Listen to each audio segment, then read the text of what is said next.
Hello and welcome to Newsworthy Stories with Jacqueline Jimenez. The victims of Hurricane Ian are getting some divine relief as churches from across the country are collaborating and bringing supplies, meals, and volunteers. And you don't have to be a part of a church to help out. Churches across the country are sending volunteers and supplies to help the victims of Hurricane Ian. Southern Baptist Disaster Relief has set up sites along the West Coast with groups from Texas, Louisiana, the Carolinas, and of course, Florida, all partnering with the Red Cross. What we're doing here, we have a kitchen set up here. It's one of 4 kitchens in the area.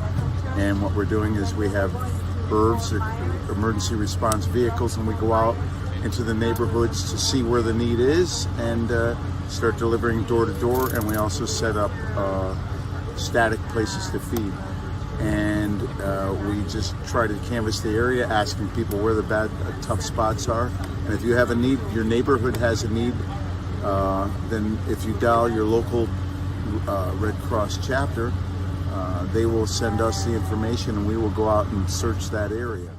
Right now we have 17 or 18 routes, and we're going through, for lunch we went through close to 3,000 meals, and for this evening, and that's just in the Naples area, mostly Collier County and a little bit of Lee County. And this evening we'll probably go through about, I would say about 4,000 meals. So we're out searching and trying to help the neighborhood. So if you need help, I would say dial your local Red Cross chapter, or if that doesn't work, dial 1-800 Red Cross and tell your needs. And there's a whole checklist down there that will get you to the right area and give them the information. Southern Baptist Disaster Relief is in place to prepare the meals the Red Cross sends out, and the local churches send out the people to assist families in need. We're here as part of a joint effort with all the Southern Baptist Disaster Relief organizations across the states, serving in mud out, chainsaw, mass feeding, chaplaincy, and assessment. And so we're here as part of our mass feeding unit. So we're doing about 7,000 to 9,000 meals a day, depending on what the Red Cross wants. We'll cook vegetables in here, boil water in it. It's kind of like a Waffle House griddle surface, except that it has walls that comes up. And these are our convection ovens like you'd see in a major kitchen, and that's what we cook out of, anything that could be baked in a pan.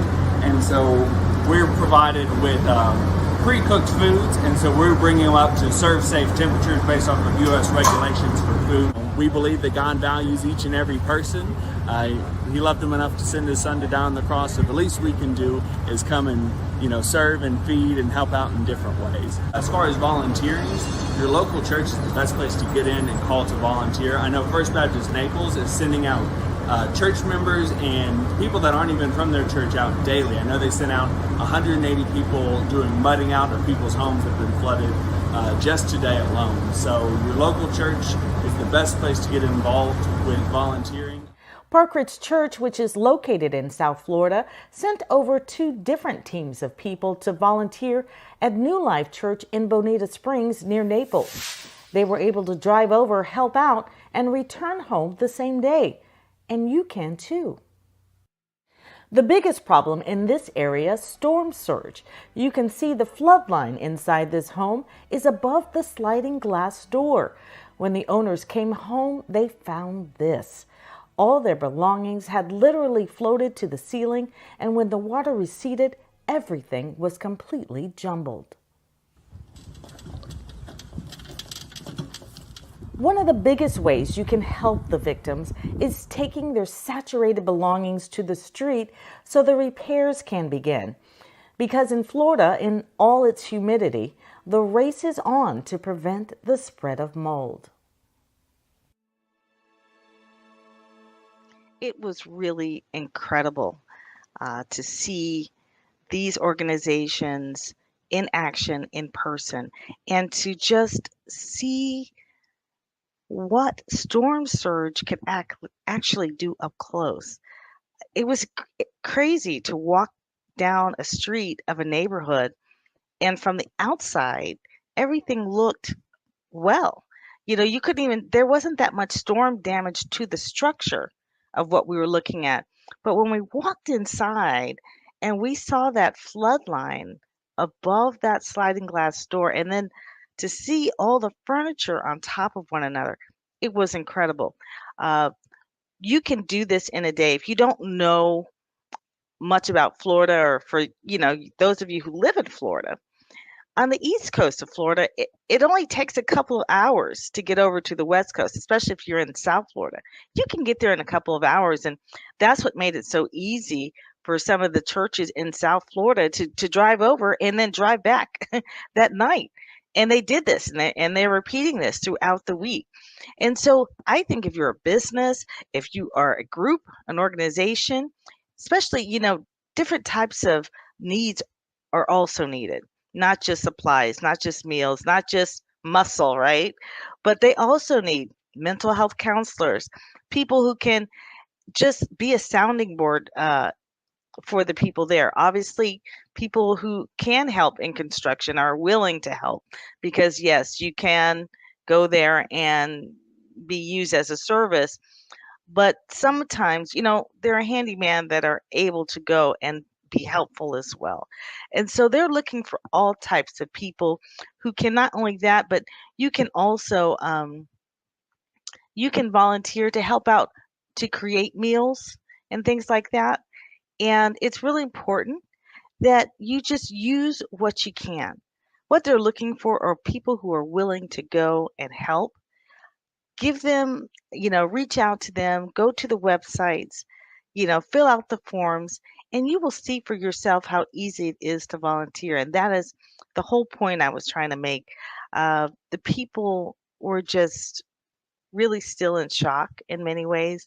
At first, when you're talking to them, most of them were in decent spirits considering what happened. They were just starting to process that, wow, everyone that I had spoken to, everyone that I had met, literally, lost everything. And after a while, when you were speaking with them, just that dauntingness would come across them, and, they would become very emotional about, losing everything that they had. So you will make a huge difference by a small sacrifice. And for the different groups that we saw, you know, they were, yes, you lost an afternoon or you lost a day, you went over. But I think the reward is so much greater because, we here in Florida, it might be the West Coast this time, but, we have a long time for this hurricane season is over. It could be the East Coast in a week. And nobody's wishing that on anyone. But what I understand from being there is what they need right now is to get those materials and those items outside of their homes so that they can air them out, dry them out, then start ripping up the floors, ripping out the walls, uh, so they can stop the mold. There are plenty, the Southern Baptist Disaster Relief is only one organization, even though it's many, from different states. But there, of course, I've talked to you about Neighbors for Neighbors, Food for the Poor. There are organizations here in South Florida that the nonprofits are really getting to the people so quickly. The government is helping out. You did see crates of water that was being dropped off in neighborhood, and cleaning supplies, and even MREs that were being dropped off in communities for them to help. But I think overwhelmingly, just being there, giving the people comfort, was definitely the most value that you could give. And so if you can send food, and I came with what? I came with water, I came with snacks, but I came with wipies, you know, wet wipes. And that was just like you saw their eyes light up, like, oh, I need wet wipes. Because it's hard to, these people, not only are they still in this condition, they're thinking it through, but they still had no electricity. They still had no running water. And so even though you're able to give them food and supplies, they can't necessarily take a shower. So wet wipes, things like that, anything that you can think of that you would want, that's what you can, consider bringing. Again, look at the websites going across, the floridabaptist.org. It's either dr dash go. Let me see. I don't think I said that right. Sorry. dr dash volunteer or dr dash give, because yes, everybody can't go, but you can definitely give. So that DR stands for disaster relief. So go ahead, check out the websites. Oh, and also if you're in the area of Bonita Springs, the New Life Church in Bonita Springs is offering breakfast from 6 to 9 and dinner from 4 to 7 for free. They also have a place for you to take a shower, feel the air conditioning. Um, Take advantage of it, because I know for some people it was very difficult. Many people we ran to very prideful. The help is there. While it's there, please use it, because we know this story is already out of the national news so far. I've seen it still in the local news, but on social media, we have to keep this story out there so that people will get help. Um, this is one of the biggest storms to hit, and it can't be out of the news in a week. We have to keep it in the news on social media so that the volunteers can see. You need to tell people what your needs are. You need to reach out to the Red Cross, reach out to these different organizations, because I think a lot of people are waiting for these organizations to come to them. But if you don't tell them that you're in need, they might not know you're in need. And so really take the time, call the Red Cross, let them know that you are in need. If you've never been in this situation again before, this is why. You have to know what organizations to call. Call FEMA. Make sure you're covered. And don't just think. One other thing that stood out to me. Don't just think that, there's somebody worse than me that needs this more. It's okay. Accept that help that is in front of you. The person who needs it more will get help as well. You can count on it. It's going to come. You're not taking from anyone. So don't be afraid to take the help when it comes down your street. Take it, because who knows when you'll going to get that help again. It's going to make your life better. And right now, it's okay. Um, I know it's hard sometimes, but to accept help. But at this time, it's a great thing to do. It is also great. Churches, please send your people, collaborate, and find out who's going a day trip, a couple hours away. We can do this together. It helps when we all do it together, uh, because otherwise it won't get done. It won't get done, and more people will suffer. So I'm going to thank you in advance for all the churches and all the organizations that are going. And just thank you for watching Newsworthy Stories with Jacqueline Jimenez. If you have any questions that I can answer, I will certainly share it with you. Reach out to me at newsworthystory.com, and I'll get back to you with the answer, whatever that is. Thanks so much for watching.